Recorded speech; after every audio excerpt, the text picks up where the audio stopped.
I'm Isabella Moreau, and I was a pediatric nurse at St. Augustine Children's Hospital in New Orleans, Louisiana, for 19 years, or at least I was, until I submitted my resignation 4 months ago.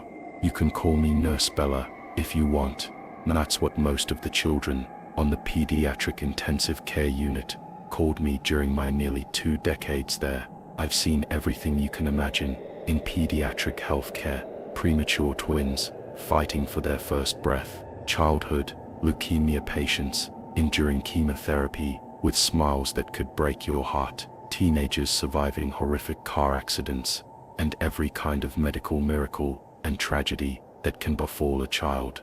But what I'm about to tell you about are 3 cases involving women, mothers, caregivers, and one young woman barely out of her teens that made me question everything I thought I knew about maternal intuition, the connection between mothers and children, and what some people can perceive beyond the boundaries of our normal understanding. These cases were so profoundly chilling that they ultimately led me to leave pediatric nursing entirely. St. Augustine Children's Hospital sits in the heart of New Orleans' Garden District, a sprawling 450-bed facility that has been serving children and families throughout Louisiana, Mississippi, and parts of Alabama for over 60 years. The hospital's Victorian-era main building, with its ornate ironwork and towering oak trees draped in Spanish moss, creates an atmosphere that feels both comforting and mysteriously timeless,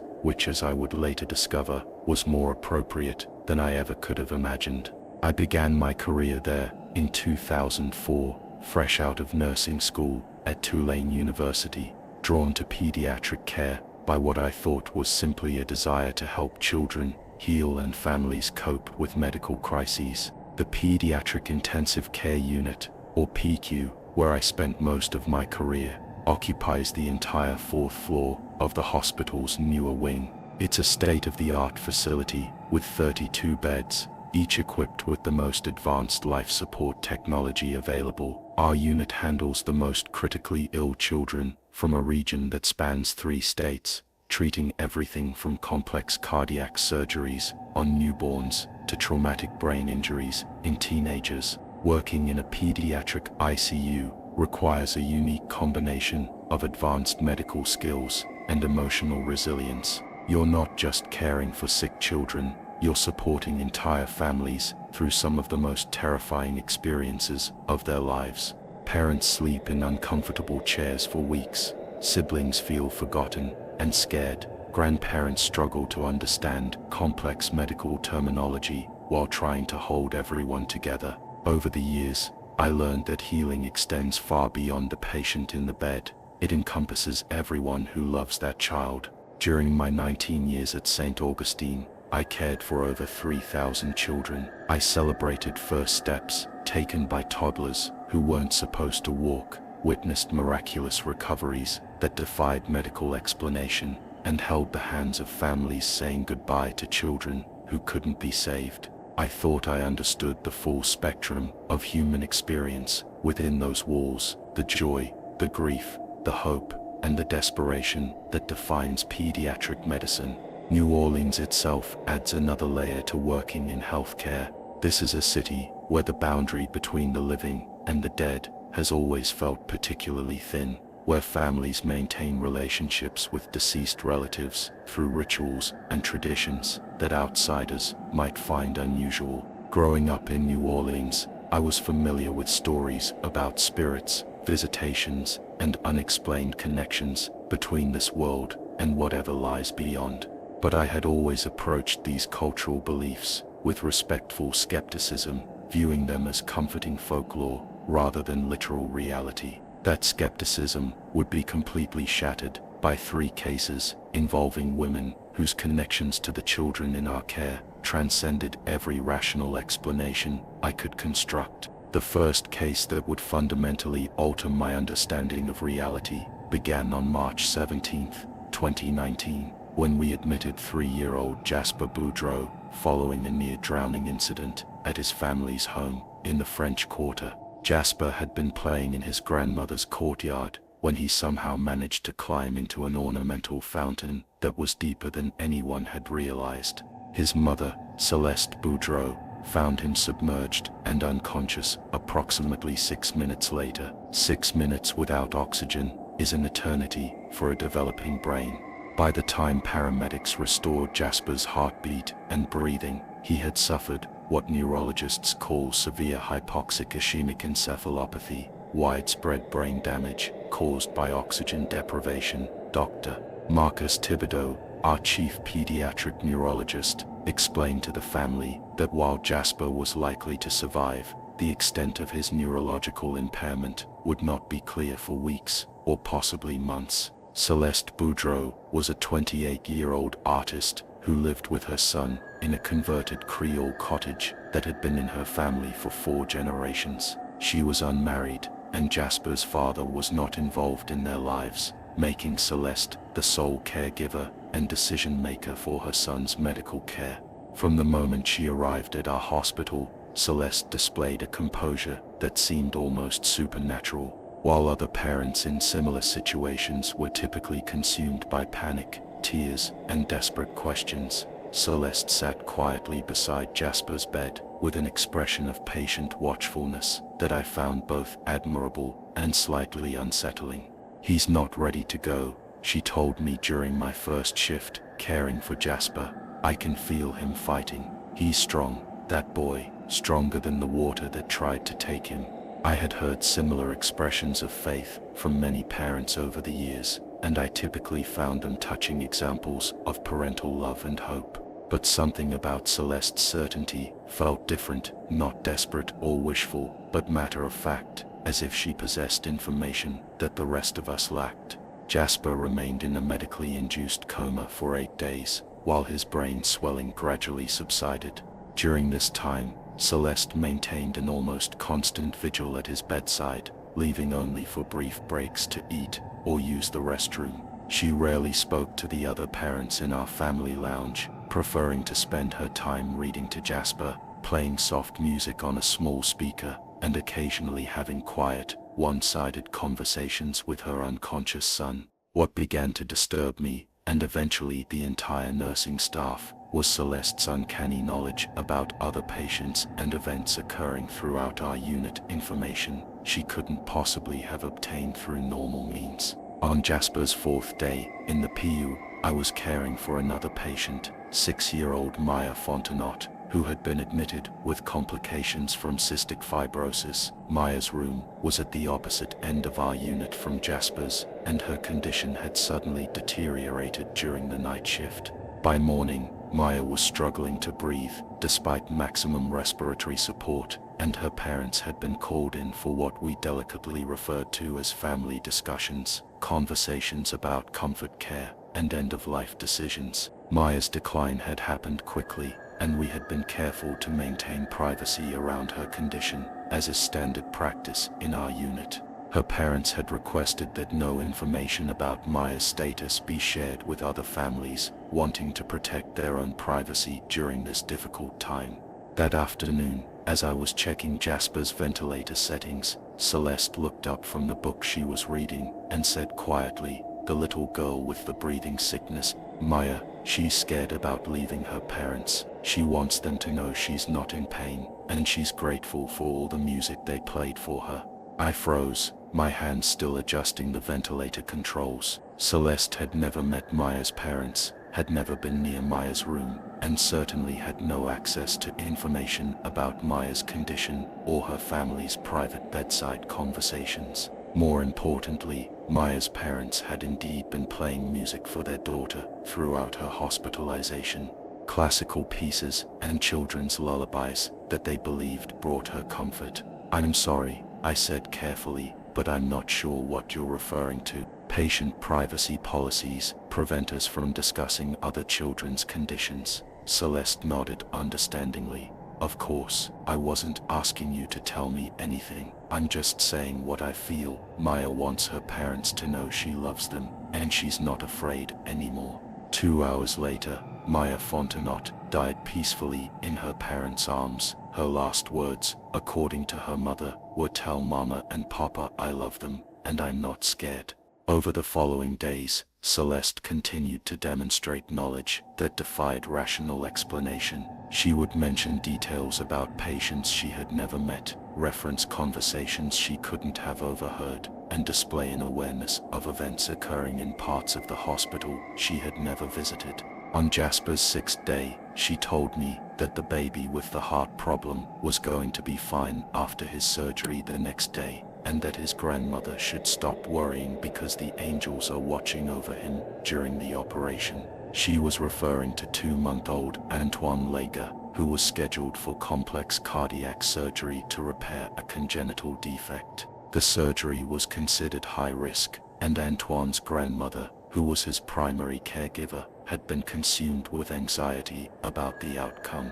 The surgery was successful, and Antoine made a full recovery. 3 days later, Celeste mentioned that the teenager, who was in the car accident, would wake up soon and ask for his girlfriend first, not his parents. She was describing 17-year-old Marcus Williams, who had been in a coma following a motorcycle accident. Marcus had indeed been in a relationship that his parents didn't approve of, and when he regained consciousness 2 days later, his first words were asking for his girlfriend Sarah, much to his parents' dismay. Most unsettling of all was Celeste's knowledge about our staff. She would ask me to give messages to nurses she had never met, thank doctors for their kindness toward patients she couldn't have known about, and occasionally mention personal details about hospital employees that she couldn't have learned through casual conversation. Dr. Thibodeau is worried about his own daughter, she told me one evening. She's having trouble in school, but it's going to be okay. Someone needs to tell him that patience and understanding are more important than pressure right now. Dr. Thibodeau had indeed been struggling with his teenage daughter's declining grades and had been questioning whether to seek tutoring or counseling. He had never discussed his family situation with any of the nursing staff, and certainly not with patients' families. On March 28th, 11 days after his near-drowning accident, Jasper began to show signs of neurological recovery. His brain scans revealed that while there had been some damage from the oxygen deprivation, the injury was far less severe than Dr. Thibodeau had initially feared. Jasper's brain swelling had completely resolved, and his responses to stimuli were becoming more consistent and appropriate. The decision was made to gradually reduce his sedation and attempt to wean him from the ventilator. This process typically takes several days, as the brain needs time to resume control of basic functions like breathing and consciousness. During this transition period, patients often experience confusion, disorientation, and difficulty distinguishing between dreams and reality.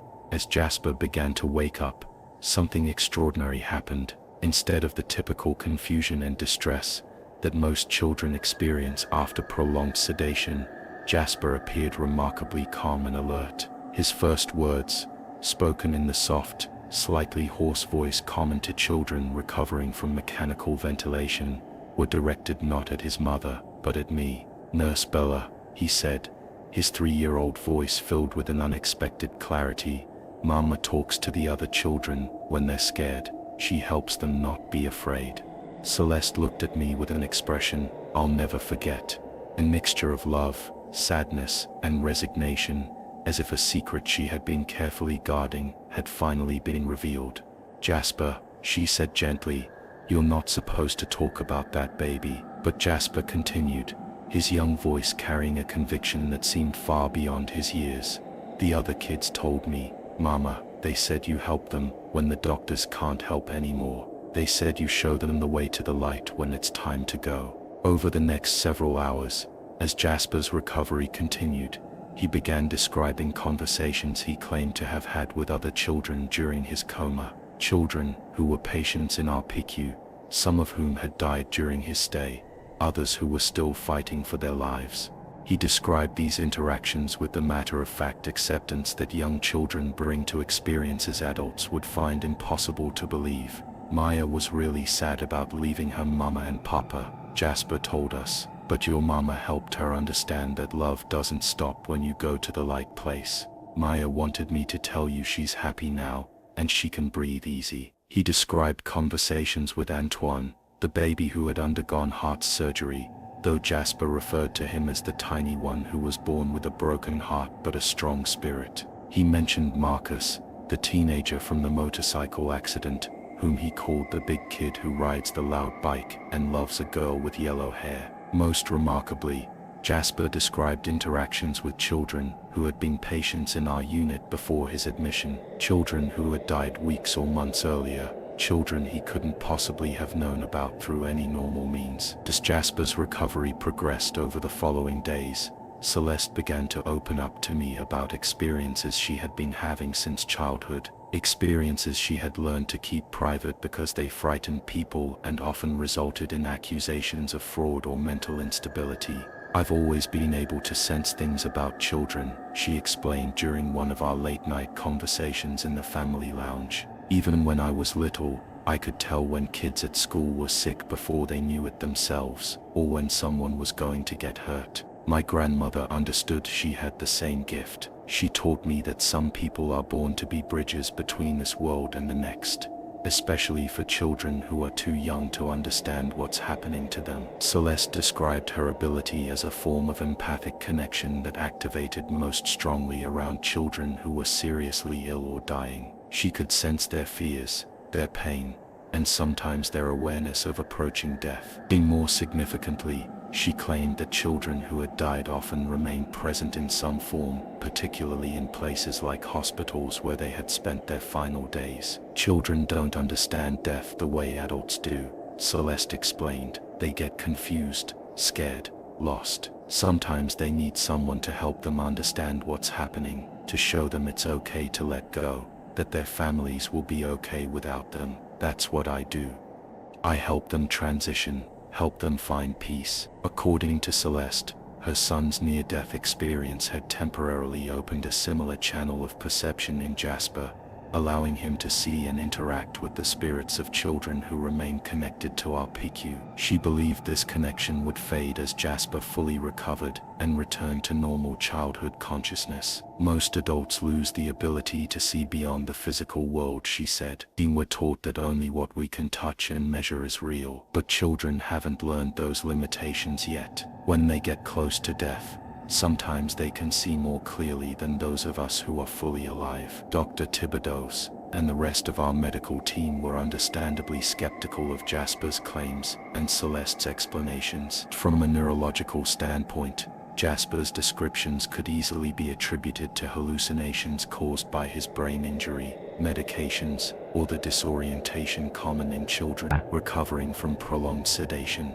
For the brain is remarkably plastic, especially in young children, Dr. Thibodeau explained to me during one of our team meetings. When neural pathways are damaged or disrupted, the brain sometimes creates false memories or confabulated experiences to fill in gaps in perception or understanding. What Jasper is describing sounds like a combination of overheard conversations, fragmented memories, and the kind of vivid dreams that can seem very real to young children. This explanation was medically sound and aligned with everything I had learned about pediatric neurology during my career. Children recovering from brain injuries often experienced hallucinations, false memories, and difficulty distinguishing between dreams and reality. The rational part of my mind wanted to accept Dr. Thibodeau's assessment and dismiss Celeste's claims as the well-intentioned delusions of a mother coping with her child's trauma.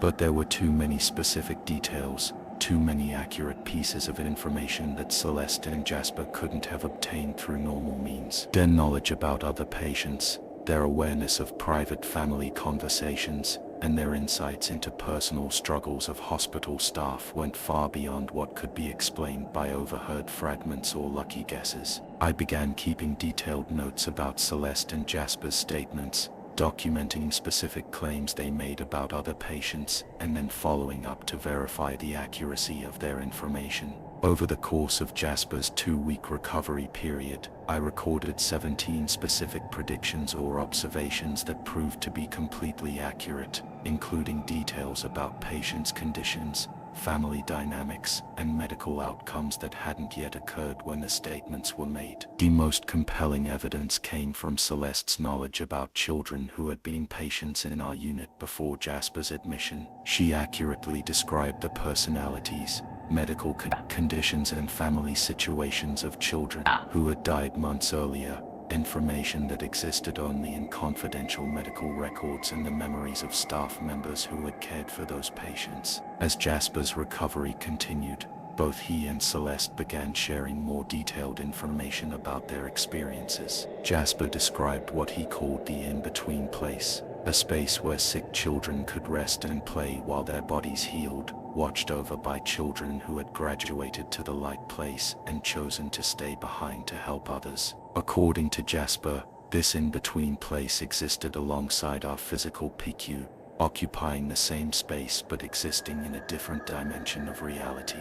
He claimed that while his body was unconscious in his hospital bed, his consciousness had been active in this parallel space, interacting with other children and learning about their lives' fears and needs. Dimorphory, children who graduated are like big brothers and sisters, Jasper explained in his innocent 3-year-old vocabulary. They help the scared ones understand that being sick isn't their fault, and dying doesn't mean they did something wrong. They teach them games and songs so they won't be lonely. Celeste's role, according to both her own description and Jasper's observations, was to serve as a communicator between these dimensions, helping children who were ready to graduate understand their transition and providing comfort to families by conveying messages from children who had already passed on.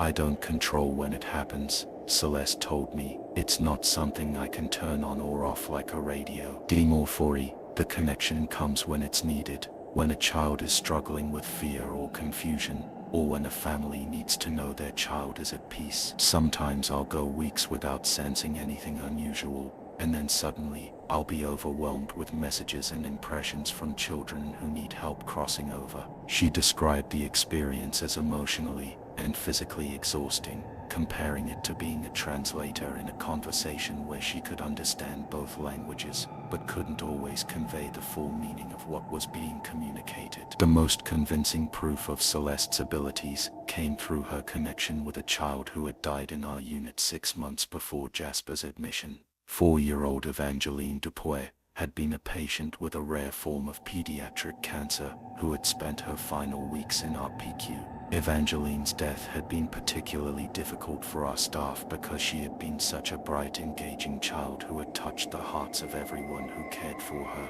During Jasper's recovery, Celeste approached me with a specific message she claimed was from Evangeline. Dimorphory, the little girl with the purple butterfly clips, wants her mama to know that she found the letter, Celeste said. She says to look in the music box with the dancing ballerina behind the mirror. She's sorry she hid it, but she wanted it to be a surprise for after she got better. I had cared for Evangeline during her final hospitalization, and I remembered her collection of colorful hair clips, including several purple butterfly clips that had been her favorites. But I had no knowledge of any letter or music box, and Celeste certainly had never met Evangeline's family. Something compelled me to contact Evangeline's mother, Marie Dupuy, though I struggled to find a way to approach such a sensitive topic. Eventually, I called Marie and explained that another family had asked me to pass along a message, though I was careful not to mention Celeste or Jasper by name,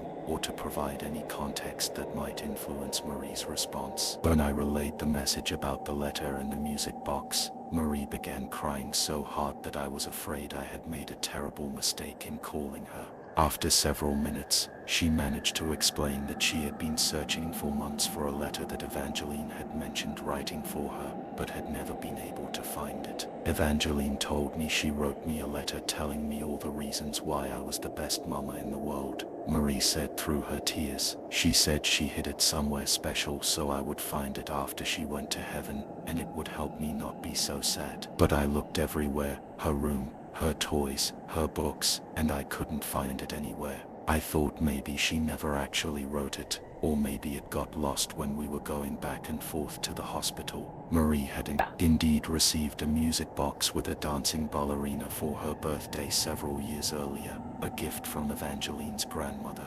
The music box sat on Marie's dresser, and she had never thought to look inside it for a letter. Following Celeste's specific instructions, Marie discovered a small mirror mounted on the inside of the music box lid, and behind it, she found a folded piece of paper covered in Evangeline's careful 4-year-old handwriting. The letter, written in crayon with the spelling and grammar of a preschooler, expressed Evangeline's love for her mother and her understanding that her illness wasn't anyone's fault. It included specific memories of their time together and promises to watch over Marie from heaven. The letter had been hidden so well that it could only be found by someone who knew exactly where to look.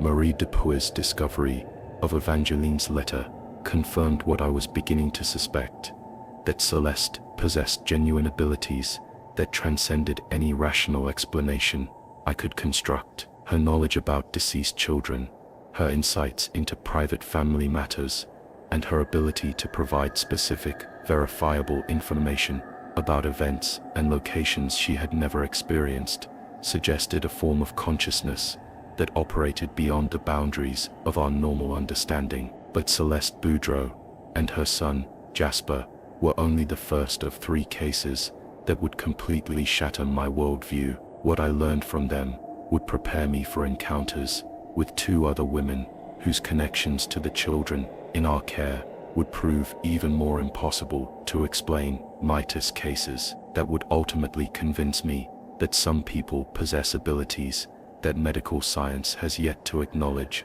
or understand. The second case would involve a grandmother whose dreams predicted medical emergencies with terrifying accuracy, and the third would center on a young woman whose presence could somehow ease the suffering of dying children in ways that defied every principle of pediatric palliative care I had ever learned. These 3 women would teach me that the boundary between life and death, between the physical and spiritual worlds, is far more permeable than I had ever imagined, and that some people are born to serve as bridges between these realms, particularly for children who need guidance during their most vulnerable moments. But those stories will have to wait for another day. After witnessing Celeste Boudreau's impossible connection to deceased children in RPQ, I thought I had seen the limits of what the human mind could perceive beyond death. I was wrong. The second case would involve a grandmother whose dreams didn't just communicate with the dead,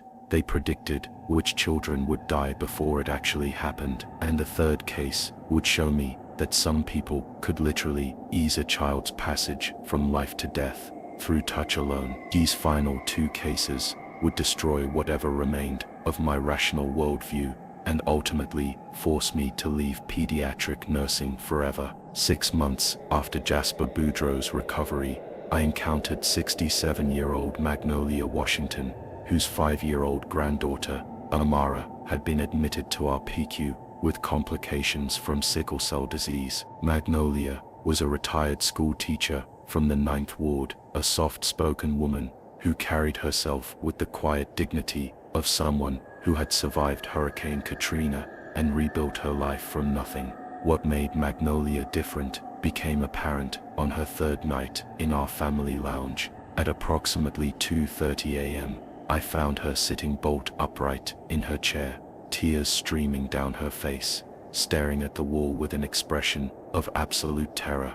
"The little boy in room 418, she whispered when she saw me approaching. "He's going to stop breathing in 23 minutes. His mama needs to come now." Room 418 housed 7-year-old Tobias Mitchell, who had been stable on a ventilator following surgery to repair a traumatic brain injury. His mother, Sandra, had finally gone home for her first real sleep in 2 weeks. Tobias's condition had been steadily improving, and there was no medical reason to expect any complications. But something in Magnolia's voice made me check on Tobias immediately. His monitors showed normal readings, his ventilator was functioning perfectly, and his neurological responses were better than they had been since his admission. I returned to Magnolia and gently suggested that she had probably just experienced a nightmare brought on by stress and exhaustion. 23 minutes, she repeated with absolute certainty. "His machines will start screaming.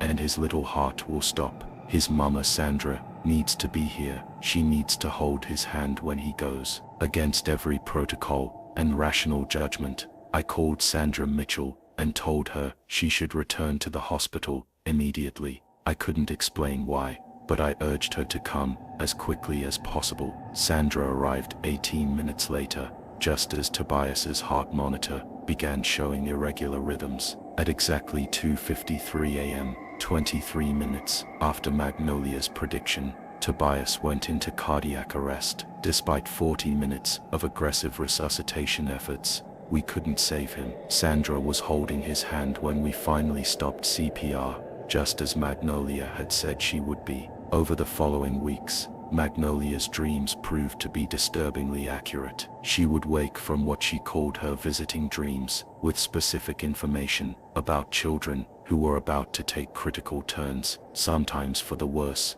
occasionally for the better. 2-3 days after Tobias's death, Magnolia approached me after waking from another dream. "The baby girl with the hole in her heart," she said, referring to 3-month-old Celestine Broussard, who was scheduled for cardiac surgery the following week. "She wants her daddy to sing the butterfly song before her operation. She's going to be fine, but she needs to hear that song to give her courage." Celestine's father, Philippe, had indeed been singing a Creole lullaby about butterflies to his daughter every night before her hospitalization. He had stopped singing it since her admission because he was afraid other families would find it inappropriate in such a serious setting.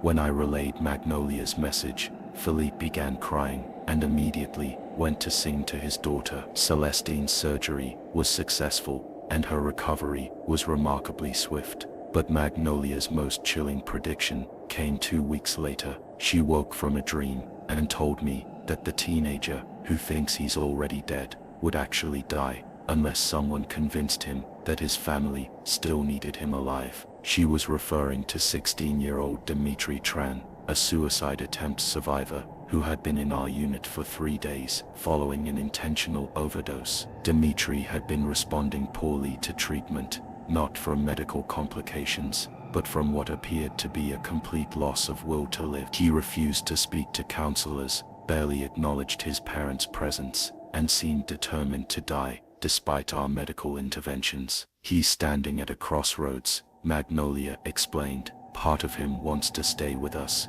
but part of him is already walking toward the light. Someone needs to show him what he'll leave behind if he chooses to go." Acting on Magnolia's insight, we arranged for Dimitri's 8-year-old sister to visit him. She brought a collection of drawings she had made for him while he was hospitalized, each one showing their family doing activities together, playing video games, going to the movies, celebrating his upcoming birthday. When Dimitri saw the drawings, he broke down crying and finally began talking to his parents and the psychiatric team. He made a full recovery and was discharged 3 weeks later. The final case that would end my career in pediatric nursing involved 19-year-old Serafina Guidry, a college student who began volunteering in our unit as part of a community service requirement for her psychology program at Loyola University. Serafina was quiet, almost shy, with an ethereal quality that made her seem older than her years. What I first noticed about Serafina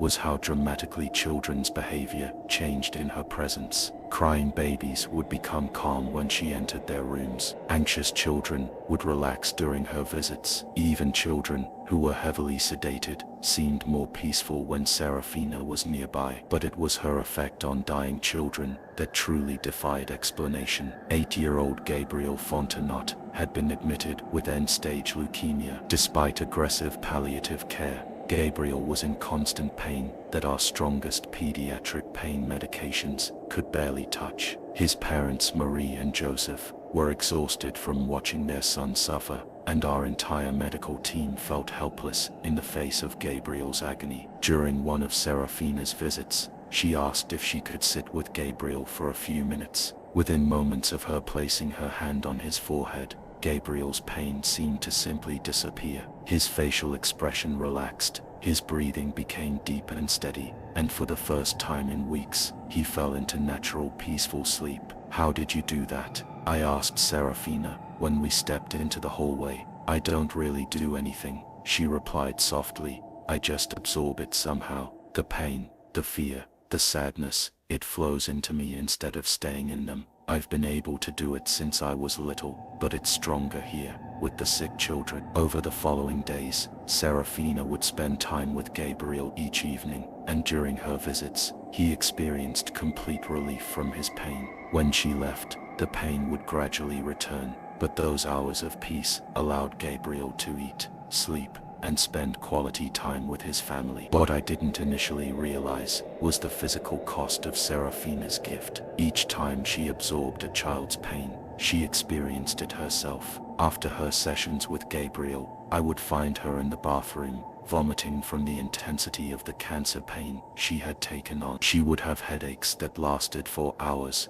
body aches that mimicked the symptoms of the children she had helped. "Why do you keep doing this to yourself?" I asked her after finding her collapsed in exhaustion following a particularly intense session with Gabriel. "Because they're children," she said simply. "They don't understand why they have to hurt so much. If I can take that pain away, even temporarily, then maybe they can remember what it feels like to just be kids again, instead of patients dying in a hospital." Serafina's abilities extended beyond pain relief. Children who were frightened about dying would become calm in her presence, as if she could somehow communicate that death wasn't something to fear. Parents who were consumed with grief would find moments of peace during her visits, even though she rarely spoke more than a few words to them. Gabriel Fontenot died on a Tuesday morning in October, with Serafina holding his hand and his parents surrounding his bed. According to Marie and Joseph, Gabriel's final moments were completely peaceful. No pain, no fear, just a gentle transition from life to whatever comes after. But something happened to Serafina during Gabriel's death that convinced me I could no longer work in an environment where such impossible things occurred regularly. As Gabriel took his last breath, Serafina suddenly gasped, and her eyes rolled back. For nearly 30 seconds, she appeared to be unconscious, or in some kind of trance state. When she finally returned to normal awareness, Serafina looked at Gabriel's parents and said, "He wants you to know, he's not sick anymore. He says the pain is completely gone, and he can run and play like he used to. He's not sad, and he doesn't want you to be sad either. He says he'll wait for you, but he wants you to be happy while you're still here." Marie and Joseph later told me that these were almost identical to words Gabriel had spoken to them weeks earlier, when he was trying to comfort them about his approaching death. There was no way Serafina could have known about that private conversation. After Gabriel's death, I realized I could no longer function as a pediatric nurse in an environment where women like Celeste, Magnolia, and Serafina regularly demonstrated abilities that challenged everything I thought I understood about life, death, and human consciousness. How could I provide families with evidence-based medical information when I had witnessed Magnolia predict deaths with perfect accuracy through her dreams? How could I counsel parents about their children's prognosis when I had seen Serafina take away terminal cancer pain through simple touch? How could I maintain professional objectivity when Celeste had shown me that some mothers could communicate with their deceased children? These three women had revealed that the boundary between life and death was far more permeable than medical science acknowledges, and that some people possess abilities that allow them to serve as bridges between these realms, particularly for children who need guidance, comfort, or healing during their most vulnerable moments. 3 months after Gabriel's death, I submitted my resignation to St. Augustine Children's Hospital. I now work in administrative healthcare, helping hospitals improve their patient care systems, work that keeps me connected to healing without requiring me to confront mysteries that I'm not equipped to understand or explain. Celeste, Magnolia, and Serafina taught me that some women are born with gifts that allow them to perceive and interact with aspects of reality that most of us cannot access. Whether these abilities stem from heightened intuition, spiritual connection, or some form of consciousness that science hasn't yet discovered, I cannot say. What I can say is that these 3 cases convinced me that children who are seriously ill or dying exist in a liminal space where the normal rules of reality don't always apply, and that some people are naturally equipped to serve as guides, protectors, and healers in that mysterious territory between life and death. Some mysteries aren't meant to be solved, they're meant to remind us that human consciousness is far more complex and capable than we currently understand.